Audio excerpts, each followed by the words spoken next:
नमस्कार, आपका स्वागत है छत्तीसगढ़ के इस खास पेशकश में। मैं हूं आपके साथ अनायत शर्मा। शुरुआत करेंगे खबरों के विस्तार में। छत्तीसगढ़ विधानसभा चुनाव के परिणाम आने के साथ ही नवनिर्वाचित बीजेपी विधायक ने संवाददाता से बात करते हुए अपनी बात रखी है।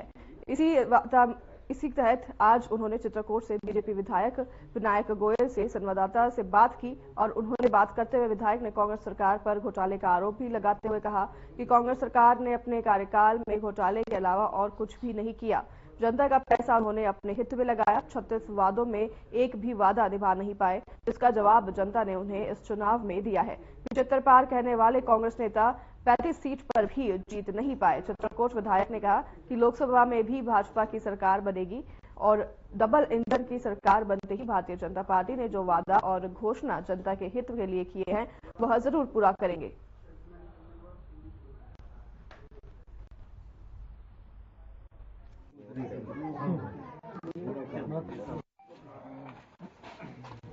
छत्तीसगढ़ राज्य में विधानसभा चुनाव संपन्न हो चुका है, जिसके रिजल्ट भी आ चुके हैं और जो है पूर्ण बहुमत के साथ में जो है भारतीय जनता पार्टी ने यहाँ पर अपनी सरकार बनाई है।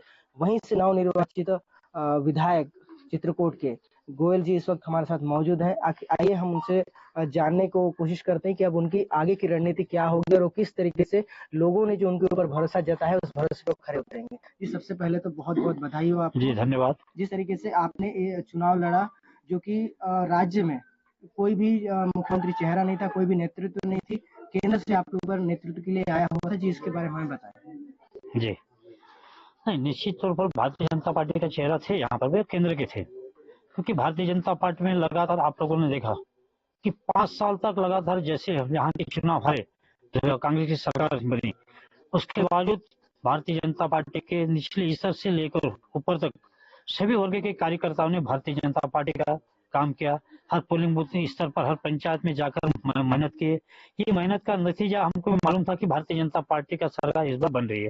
यहाँ बड़े नेता आए, केंद्र से आए, लगातार आप लोगों ने देखा केंद्र से आए, छत्तीसगढ़ से आए, हर मतलब मॉनिटरिंग कर रहे थे कि हर आपका विधानसभा में मॉनिटरिंग कर रहे थे कि इस बार किसी ना किसी हालत में सरकार बनाना है।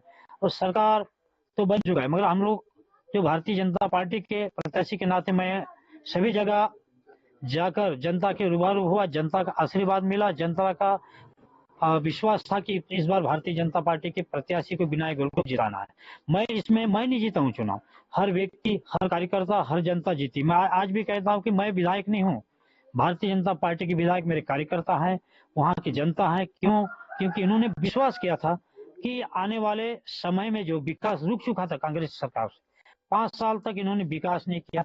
5 साल में खाली गोटान बनाए, उसमें गोटान में भी गाय रहेगा तो गोबर भी नहीं है, क्योंकि गोबर के इनको गोबर घोटाला किए, खाली इनका घोटाला में 5 साल बीत गया। आज देखिए भूपेश सरकार ने गोबर का घोटाला किया, चावल का घोटाला किया, दारू का घोटाला किया। ये 5 साल में इन लोग घोटाला किए। विकास के नाम से एक भी पंचायत में अगर जाके देखिए, उन पंचायत में पूछ लीजिए, कहीं मिडिल स्कूल बनाए, कोई हाई स्कूल बनाए, कोई हॉस्टल खोले, कुछ नहीं बना। जो भारतीय जनता पार्टी 15 साल की सरकार में, जो रमन सरकार ने जो जहाँ हॉस्टल नहीं था 50 सीटर का, कहीं 100 सीटर का, कहाँ हाई स्कूल नहीं था उस जगह हाई स्कूल खुला है, कहाँ मिडिल स्कूल नहीं था मिडिल स्कूल खुला है, मेडिकल कॉलेज खुला है। इन्होंने 5 साल में खाली नाम बदलना चालू किया, रिपेयरिंग किया इन्होंने। जहां हमारे पूर्व विधायक लोगों ने 20 लाख 25 लाख का 50 सीटर 30 सीटर बनाए थे, वहां लिपापोती करते 20 लाख 25 लाख लिपापोती पैसा निकाल के इन लोग गबन कर दिए। जहाँ मेडिकल कॉलेज स्वर्गीय बलिराम के नाम से था, उसको भी चेंज करके स्वर्गीय महेंद्र का नाम से। इन्होंने 5 साल तक विकास किया नहीं, खाली लिपापोती, अब खाली घोटाला। और अभी भारतीय जनता पार्टी की सरकार है। सरकार में रहते हुए मैं जनता के बीच में जो वादा किया हूँ, संकल्प लिया हूँ कि आपके पंचायत में पानी की व्यवस्था, पेयजल की व्यवस्था होगी। जिस माता बहनों को सिलेंडर की योजना लाभान्वित नहीं है, 80 परिवार को दिलाने का प्रयास करूंगा। साथ साथ में जिस जगह रोड नहीं बना है, जिस जगह पुलिया की आवश्यकता है, ये मुद्दे को लेकर जनता के बीच में वादा करके आया हूँ।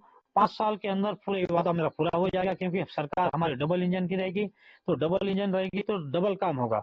साथ साथ में हमारे जो आपने देखा होगा घोषणा पत्र में प्रधानमंत्री आवास ये सबसे पहले मुद्दा था हमारे भारत के यशस्वी प्रधानमंत्री का, कि हर परिवार को, हर गांव में कोई गरीब ना रहे, हर घर में छत वाला बने। मगर कांग्रेस सरकार ने रोक के रखा, कांग्रेस सरकार ने ध्यान नहीं दिया। उस पैसा को भी इस पे पीसीसी अध्यक्ष साथ में आपकी भूपेश सरकार ने पूरा केंद्र की योजना को पैसा को, प्रधानमंत्री आवास पैसा पूरा खा लिए। मगर अभी भारतीय जनता पार्टी की सरकार आई है, आपको 2 महीने के अंदर प्रधानमंत्री का सिलसिला चालू हो जाएगा। हर पंचायत में प्रधानमंत्री आवास बनेगा।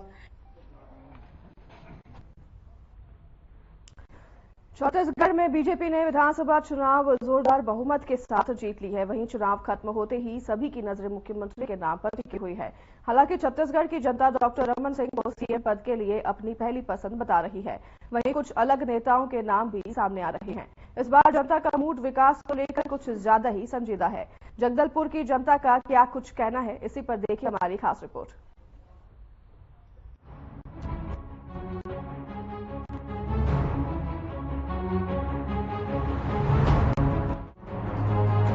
तीन राज्यों के विधानसभा के नतीजों के आने के बाद बीजेपी की धमाकेदार जीत को देखते हुए सभी बहुत खुश नजर आ रहे हैं, क्योंकि उम्मीद से कहीं ज्यादा बहुमत मिलने के कारण पार्टी कार्यकर्ता जनता खुश है।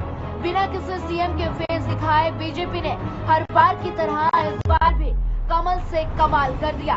अब बात करें मुख्यमंत्री की कुर्सी की, तो आला कमान की पहली पसंद कौन है और पार्टी किसको कुर्सी पर बिठाती है, ये कुछ ही समय में साफ हो जाएगा। इस बीच छत्तीसगढ़ के जगदलपुर की जनता से जब हमारे सहयोगी ने बातचीत की, तो वहां के ग्रामीणों का चौंकाने वाला रिएक्शन सामने आया। सभी ने बताया कि पिछली बार के सीएम रमन सिंह ही उनकी अब की बार के भी सीएम बने। डॉक्टर रमन सिंह के शासन के तरीके, उनके प्रदेश को लेकर नीति, शिक्षा, बिजली, गरीबों के लिए योजना, मुफ्त इलाज, स्वास्थ्य, किसानों के हित में लाभ देने की योजना, बहुत सारे काम की अच्छी पोषण क्षमता को लेकर लोग उनको ही पहली पसंद बताए हैं। छत्तीसगढ़ में विधानसभा चुनाव खत्म हो चुका है, जिसका रिजल्ट भी यहाँ पर आ चुका है और भारतीय जनता पार्टी ने बहुमत लेते हुए अपनी सरकार बनाई है। सबसे गौर करने वाली बात यह है कि भारतीय जनता पार्टी ने इस बार किसी भी चेहरे को न रखते हुए यह चुनाव जीता है, जो कि अभी भी एक संशय का विषय बना हुआ है कि छत्तीसगढ़ राज्य में मुख्यमंत्री कौन बनेगा। आइए हम जानते हैं, जो यहाँ पर हमारे बीच में जो पब्लिक मौजूद है, जो लोग यहाँ पर मौजूद हैं, हम उनसे जानने की कोशिश करें कि आखिर उनका क्या राय है, आखिर वो किसे मुख्यमंत्री के रूप में देखना चाहते हैं। हमारे साथ यहाँ के एक ग्रामीण मौजूद है। जी, अपना नाम बताएं। परितोष मंडल जी, जैसे कि अभी चुनाव हुआ, चुनाव को जो है भारतीय जनता पार्टी ने जीत हासिल कर अभी अपना सरकार बनाई, आप मुख्यमंत्री के रूप में किसे देखना चाहते हैं? तो पहले तो मैं आपको चैनल का धन्यवाद दूंगा कौन बनेगा मुख्यमंत्री कार्यक्रम के लिए। तो मैं एक आम जनता और एक पार्टी कार्यकर्ता के नाते मेरी विचार है, पार्टी और संगठन जिसे मुख्यमंत्री बनाएगी वो पार्टी और छत्तीसगढ़ राज्य की आम जनता को पसंद होगी। और मैं ये चाहता हूँ मुख्यमंत्री जो हमारे पिछले 15 साल का कार्यकाल रहा भाजपा का, माननीय मुख्यमंत्री रमन सिंह के कार्यकाल बहुत ही अच्छा और बहुत प्यारा रहा, चाहे वो डेवलपमेंट पे हो, चाहे शिक्षा हो, चाहे स्वास्थ्य विषय में हो। तो हम भी चाहते हैं कि अभी पार्टी में जो भी मुख्यमंत्री बने वो राज्य हित में हो।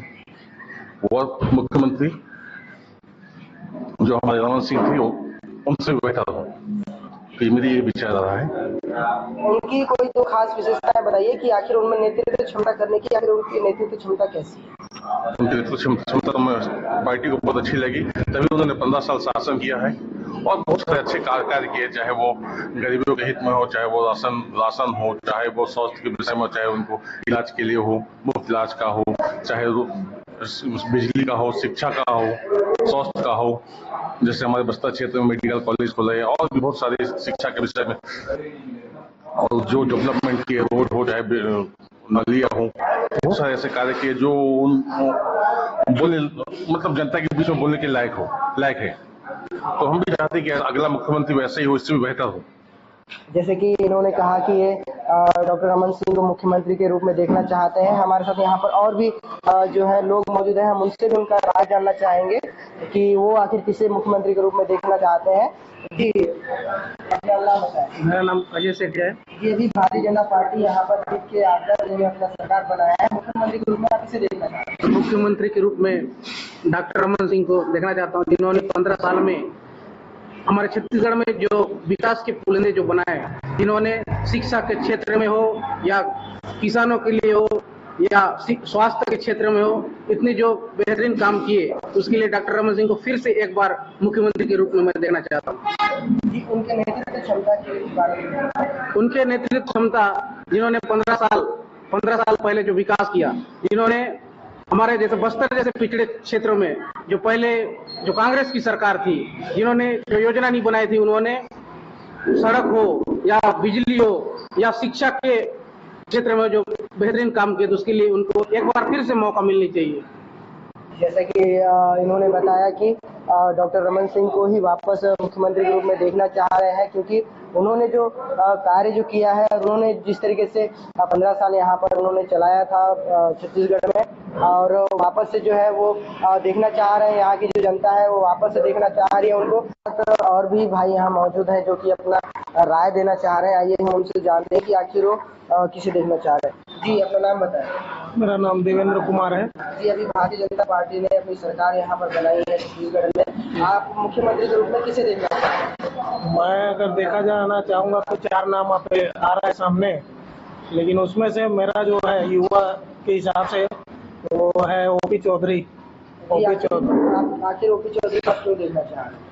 ओपी चौधरी जी, ओपी चौधरी जो है क्या है, युवा है और आईएएस भी रह चुके हैं, और पिछले 5 साल पहले भी वो मतलब आईएएस को रिज्वाइन करके वो नेता में आए थे, मतलब बीजेपी ज्वाइन किए थे। तो 5 साल पहले जो उनको टिकट मिला था, हार गए थे, तो 5 साल उनको अपना राजनीति का भी अनुभव हो गया है। आईएएस तो है ही है, प्रशासनिक अधिकारी तो थे ही थे, उनको आइडिया ही है। और आज भी मैं युवाओं के लिए मैं देखना चाहता हूँ, मतलब देखता हूँ तो युवाओं के हमेशा खड़े रहते हैं, और जैसे यूपीएससी के लिए तैयारी कर रहे हैं कोई बच्चे, तो उनको मतलब मोटिवेट करते हैं, और समाज के लिए अच्छा मतलब काम करते हैं और अच्छा विचार रखते हैं। इस कम उम्र में मतलब वो जो है अपने आप को डेवलप करके और छत्तीसगढ़ को विकास करने के बारे में सोच रहे हैं समाज के लिए, तो अच्छी चीज़ है। इसलिए हम चाह रहे हैं कि ओपी चौधरी को मौका दिया जाए और वो हमारे छत्तीसगढ़ को विकास कर सके और अच्छा समझ सकते हैं, और युवाओं को समझ सकते हैं, समाज को समझ सकते हैं। इस वक्त हमारे साथ एक बुजुर्ग महिला भी खड़ी है जो कि अपना राय देना चाह रही है। जी, आप बताएं, अपना नाम बताएं। कानन मंडल।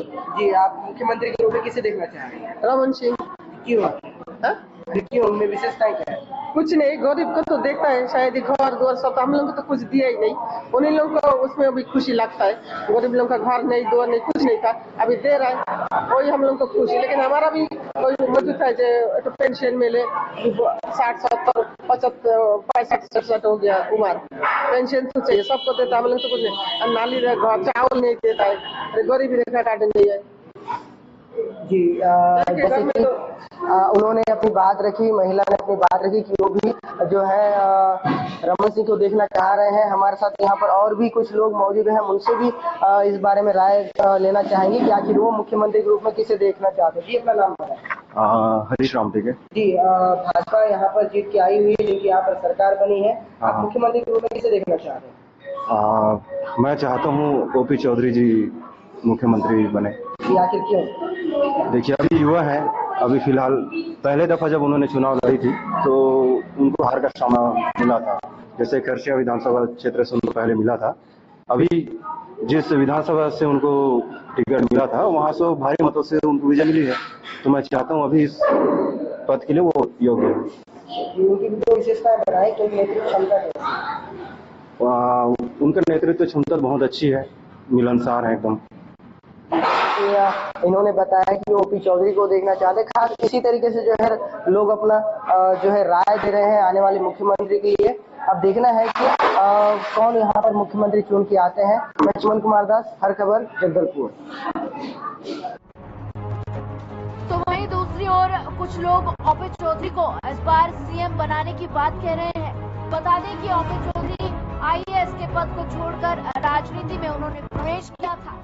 हालांकि पिछली बार इनको हार का सामना करना पड़ा था, लेकिन अब की बार इनकी जीत हुई है और इनको अब अनुभव भी हो चुका है। इसी कारण कुछ लोगों के पसंद बन गए हैं। बहरहाल अब देखना होगा कि बीजेपी के तीनों राज्यों में प्रचंड जीत के बाद तीनों राज्यों में आला कमान किसको कौन सा पद देता है और सीएम का ताज किसके सर पर सजता है। Bureau report.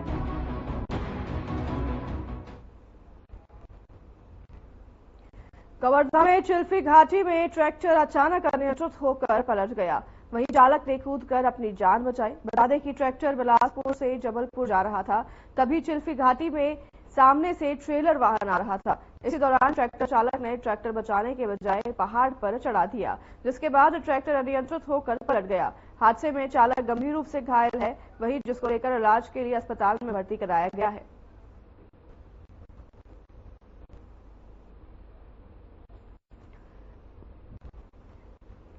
इस भीषण सड़क दुर्घटना में ट्रैक्टर चालक जो है घायल हो गया है और ट्रैक्टर पूरी तरह से क्षतिग्रस्त हो गया है। अपनी स्क्रीन पर तस्वीरें आप साफ तौर पर देख सकते हैं। चिल्फी घाटी में ये ट्रैक्टर जा गिरा। हालांकि ट्रैक्टर के जो ड्राइवर था उसने कूदकर अपनी जान बचा ली, लेकिन उसकी हालत गंभीर बताई जा रही है, जिसे अस्पताल में भर्ती कराया है, जहां पर ड्राइवर का इलाज लगातार जारी है।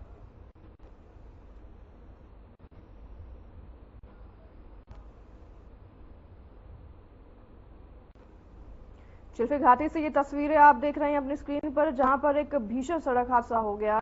एक ट्रैक्टर सामने से आ रही ट्रॉली को बचाने के चक्कर में खाई में जा गिरा और हालांकि जो ड्राइवर है उसने अपनी जान जो है छलांग मारकर बचा ली है, लेकिन वो गंभीर रूप से घायल बताया जा रहा है, जिसे अस्पताल में भर्ती कराया गया है और उसका इलाज लगातार जारी है। आप ट्रैक्टर की हालत देख सकते हैं, पूरी तरह से ट्रैक्टर जो है क्षतिग्रस्त हो गया है।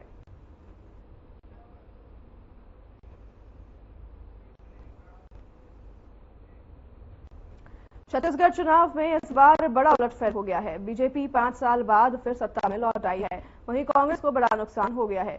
छत्तीसगढ़ की 90 सीटों पर कौन जीता है, देखिए ये रिपोर्ट। पहले पढ़े ना मैडम, आइए एक बार मैडम।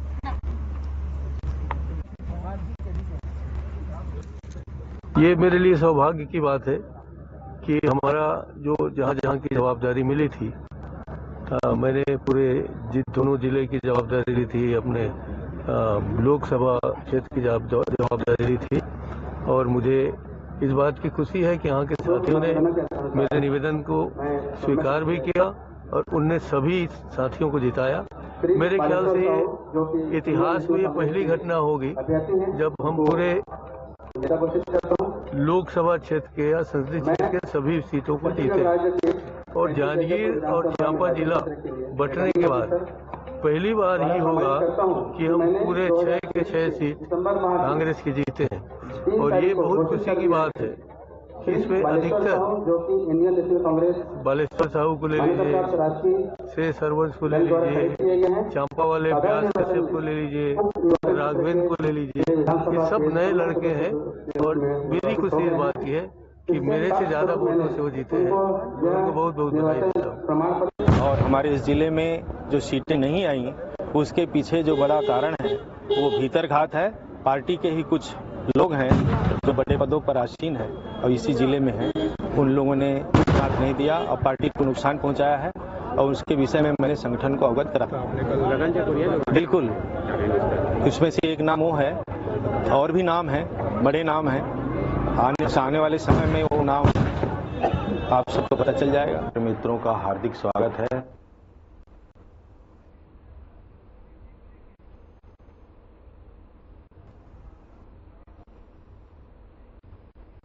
नवनिर्वाचित विधायक चेतराम आदामी ने दंतेवाड़ा की मां और दंतेश्वरी के दर्शन के बाद बैली में बजरंगबली मंदिर के दर्शन किए और फिर किंसदुल में राघव मंदिर में भी दर्शन करने के बाद कार्यकर्ताओं से सौजन्य के साथ मुलाकात की। वहीं दर्शन पूजन करने के बाद लोगों का धन्यवाद किया। इस दौरान किंसदुल और बचेली के सभी कार्यकर्ता विधायक के साथ उपस्थित रहे।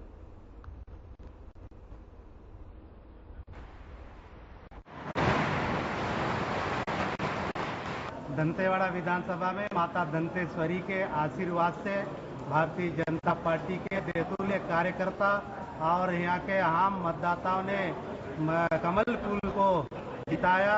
मोदी की नेतृत्व में, मोदी की सरकार के योजना को लेकर हमारे मतदाता के पास हमारे कार्यकर्ता गए और भारी बहुमत से भारतीय जनता पार्टी को जिताया।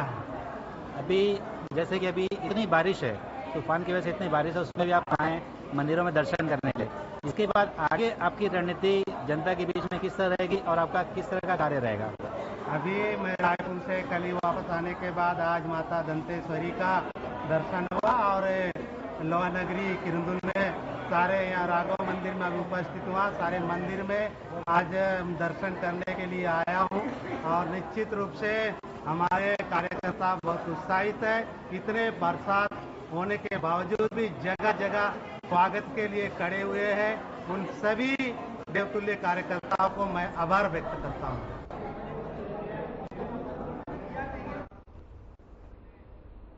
चलिए, इसी बीच एक बड़ी खबर नारायणपुर से आ रही है, जो आपको बता दें कि इस वक्त की बड़ी खबर बताई जा रही है। नक्सलियों ने एक ग्रामीण पर हमला किया है, जिसमें ग्रामीण की हत्या हो गई है। पुलिस मुखबिर शक में है और ये हत्या का मामला बताया जा रहा है। 2020 की वारदात की अंजाम देने का आरोप कृत्यल एरिया कमेटी में ये जिम्मेदारी ली है। आपको बता दें कि पुलिस मुखबिर जो है हत्या का शक जाहिर कर रही है। ग्रामीण पर हमला किया गया है, जिसकी हत्या हो गई है। इस वक्त की खबर नारायणपुर से बड़ी खबर आपको बता रहे हैं। जिला नारायणपुर से इस वक्त की बड़ी खबर बता रहे हैं। पुलिस मुखबिर शक में की हत्या में है, हत्या के शक में।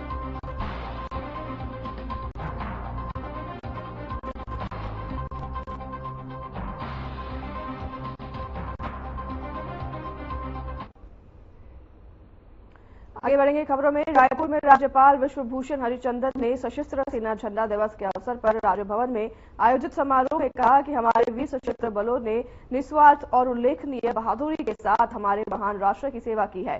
झंडा दिवस उनके और उनके परिवार के प्रति कृतज्ञता व्यक्त करने का पर्व है। कार्यक्रम में राज्यपाल ने वीर नारियों एवं माताओं और वीरता अलंकरण विजेताओं, शहीद सैनिकों के परिजनों और झंडा दिवस के अवसर पर विशेष योगदान देने वाले दानदाताओं का सम्मान भी किया। तो वहीं राज्यपाल ने झंडा दिवस के अवसर पर 2 लाख रुपए की सहयोग राशि राज्य सैनिक कल्याण बोर्ड की प्रदान की।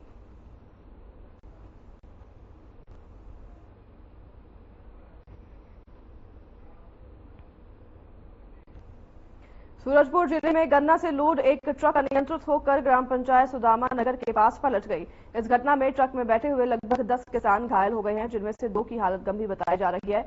आपको बता दें कि घायलों को जिला अस्पताल सूरजपुर में उपचार के लिए भर्ती कराया गया है।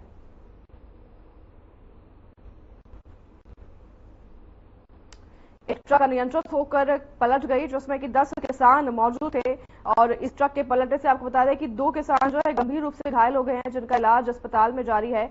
और हालांकि बाकी के किसान जो है सकुशल रहे हैं, लेकिन 2 किसान की हालत गंभीर बताई जा रही है। ट्रक अनियंत्रित होकर पलट गया, जिसमें 10 किसान मौजूद थे और उन 10 किसानों में से 2 किसानों की हालत अभी गंभीर बताई जा रही है। हालांकि सड़क दुर्घटना के अभी तक कोई भी खुलासे नहीं हुए हैं। अभी इतनी जानकारी प्राप्त हो पा रही है कि ट्रक अनियंत्रित होकर पलट गया था, जिसमें कि 10 किसान मौजूद थे और उनमें से 2 किसान जो गंभीर रूप से घायल हो गए, जिन्हें कि अस्पताल में इलाज के लिए भर्ती कराया गया है।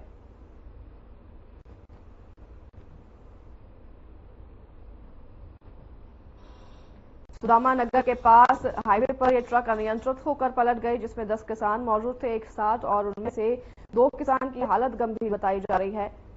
इस सड़क दुर्घटना में 2 किसान गंभीर रूप से घायल हो गए हैं, जिन्हें इलाज के लिए अस्पताल में भर्ती कराया गया है।